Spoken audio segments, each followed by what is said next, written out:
To the allegation that the MCA ward in Kwanjenga, that there was voter suppression because of that, the MCA ward in Kwanjenga, the voter turnout was 46.32, comparatively similar to Embakasi South, which is 49.62, comparatively similar to Imara Daima, and also in Pipeline.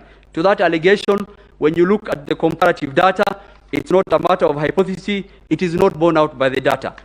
To the allegation that the postponed elections in Kakamega led to voter suppression in terms of the petitioners' votes being undercast, the allegation falls flat on the comparative data. We have provided the data for Vihiga, which is similar. Bungoma was a bit higher, but Vihiga is the same. So comparatively, when you look at those data points, that allegation falls flat. To the allegation that in Mombasa, there was a voter suppression because of the election that was won, I want to point out, even in 2017, the general voter turnout in Mombasa is generally very low. That data is available. It's always lower than the other constituencies. But comparatively, it is almost something that is comparable. To those, so I have answered. So to the question that the court put out on the comparative data, the answer is there was no voter suppression in those places. Senior Counsel Kamau Karori has already explained on the reasons why those elections was not held. There was nothing premeditated about those elections, not holding those elections. Reasons have been given in the affidavits of the chairman Wafula Chebukati and Marjan Hussein Marjan. So to that allegation, we want to show the court the petitioners have a hypothesis. We have provided the data to the court to actually aid the court to come to a conclusion. The second question I want to answer that the court put out to us was whether there are unexplainable discrepancies between the votes cast for the presidential candidates and other elective posts.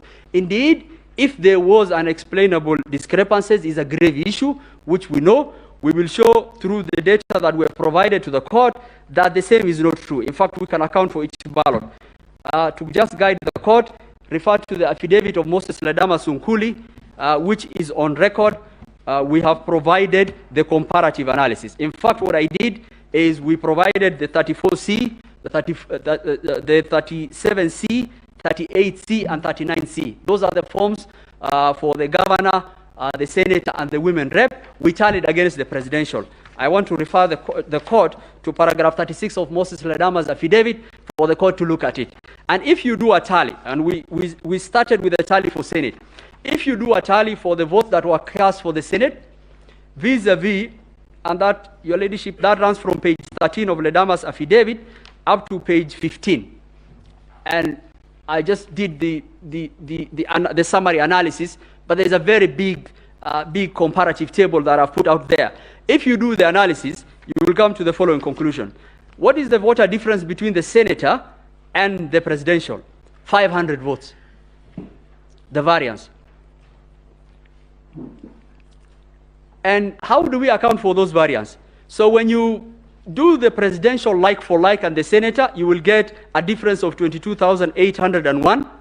You have to minus diaspora voters, which only vote for the presidential. You have to minus prisons, which only vote in the presidential elections. Okay? And then you have to look at stations which were affected and did not have any results for any of those elective posts. For example, in some of the stations, some few stations, some violence happened. Likely they did not report for Senate. When you do that analysis, you will get the differential is 500 votes. I have done an elaborate analysis also on the stray ballots. When we get to that, I will explain. So the differential between the Senate and the presidential is 500 votes. And that 500 votes, we can account for in stray ballots. I have attached the polling day diaries for Kibra and Makadara. I have done an analysis to actually check what is the stray ballot per constituency. And this tally is like for like. So to the question whether there was a discrepancy between the presidential and the Senate vote, the answer is an emphatic no. It is explainable by looking at what the information that we have provided.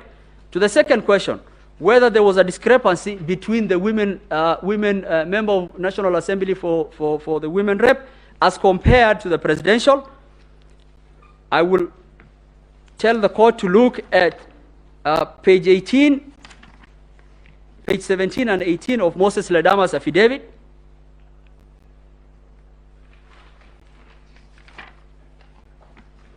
And our answer is there is no much